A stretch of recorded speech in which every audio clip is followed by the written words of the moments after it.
So of course, the smear campaign on corporate media against Bernie Sanders is in full swing. I sort of warned people it would take a nasty personal element when he clearly became the front runner, because that's what happened with Jeremy Corbyn in the UK. When they felt like he could win, the attacks just got more vicious. Now lately there's been numerous crazy stuff, such as I think it's Chris Matthews saying he's afraid if Bernie gets in he'll be executed in Central Park. Some weird stuff like that.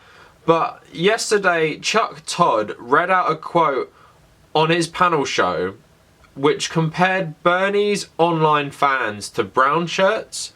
Now, Chuck Todd himself is half Jewish. I think he is Jewish from his mother's side. So I'm not going to accuse him of anti-Semitism here.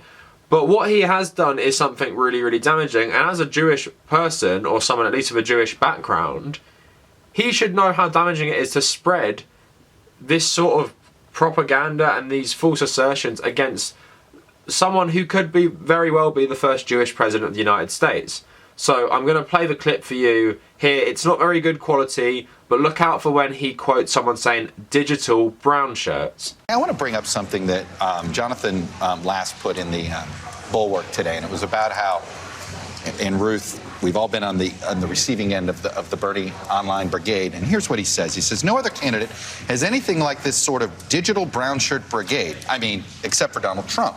The question no one is asking is this: what if you can't win the presidency without an online mob? What if we now live in a world where having a bullying agro-social media army running around, popping anyone who sticks their head up is either an important ingredient for or a critical marker of success? Wow. Okay, I know everybody's freaking out about this, but you saw the MAGA rally that's preparing around here. There are people coming from 3 or 4 states on that. That's real, and you know, this is like Bernie. That is a really depressing sentence that you just read. So there he's asking the question, can you win the presidency without an online mob? And he says the only person with a mob like Bernie Sanders is Donald Trump. Now, using the word brown shirts is obviously problematic. For those of you who aren't very familiar with it, I will just read out a Wikipedia, entry on it to show how easy it is to research things before you start talking about it. So the Brownshirts were the Nazi Party's original paramilitary wing. It played a significant role in Adolf Hitler's rise to power in the 20s and 30s.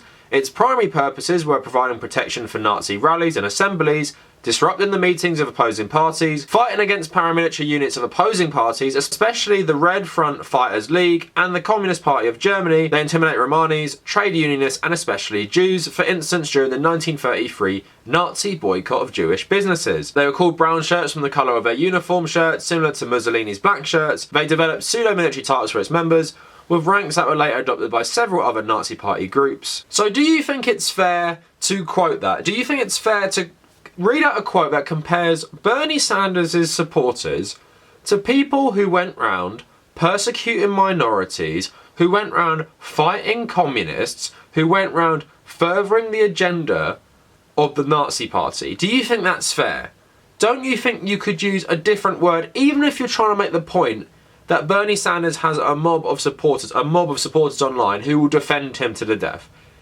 Are you really going to use brown shirts for those fans? Not to mention, Bernie has the support of lots of Jewish people, and it goes without saying that, of course, in that as well, the brown shirts were used to crush leftists. So isn't that awful to use that term to describe these people? The exact opposite, in fact, of what a brown shirt is.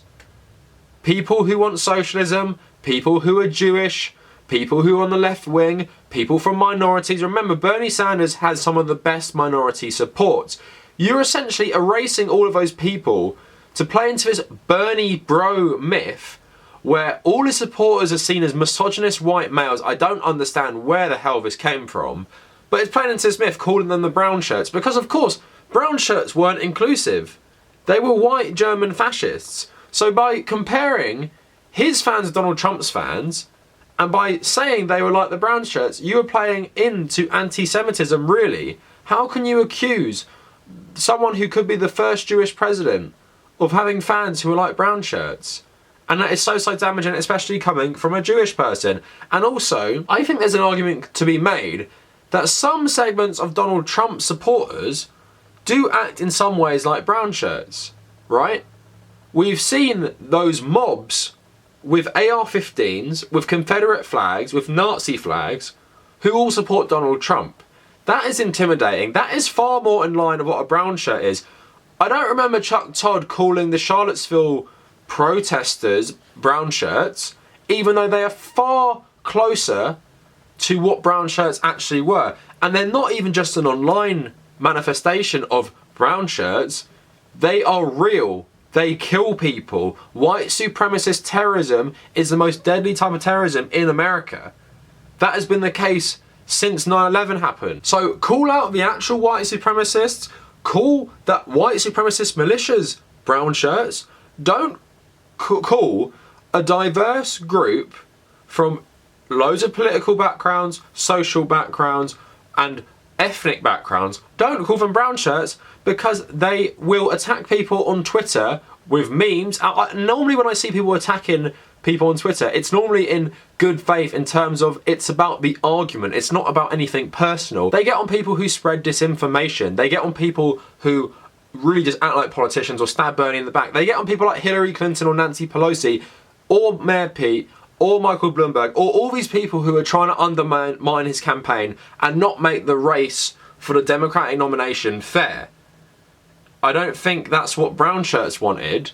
I don't think brown shirts wanted democracy. Even in your mind, if these Bernie Sanders fans are totally fanatical, there is a much better term to use than something like that. Like I said again, from a Jewish guy saying this about a Jewish presidential candidate. But again, when centrists throw around this sort of language, it's fine. But when Ilhan Omar and Rashida Tlaib dare to criticize Israel, that's anti-Semitic. When Jeremy Corbyn talks about Palestinian rights and is against the right-wing government of Israel, that's anti-Semitic. But when there's Nazis marching in the street, you know, fine people, I'm not really going to call this out, they're not brown shirts. When Donald Trump's fans have actually done terrorist attacks and they're violent and they've killed people, I'm not going to call that out like this. But when Bernie Sanders fans are being mean to people online, let's call them a Nazi paramilitary that went round killing people, beating up minorities and beating up leftists, because that's a great comparison. I'm just going to read that on my show. Let's hopefully get this into the language of the Democratic Party, that his fans are like brown shirts. If you don't agree with them, they're going to wreck everything. It's just total garbage. And again, showing some awful bias from centrists. Anyway, let me know what you guys think in the comments. If you're new, please subscribe, like the video, follow me on social media at The Cavernacle on Twitter, Instagram and Facebook. The main thing is, please join my subreddit, that is r/The Cavernacle. Also follow me on Reddit, which is just u/TommyCahill1995. Hopefully that is all on screen for you now. Check out my Patreon and WordPress in the description if you want to. And if you made it this far, thank you for watching.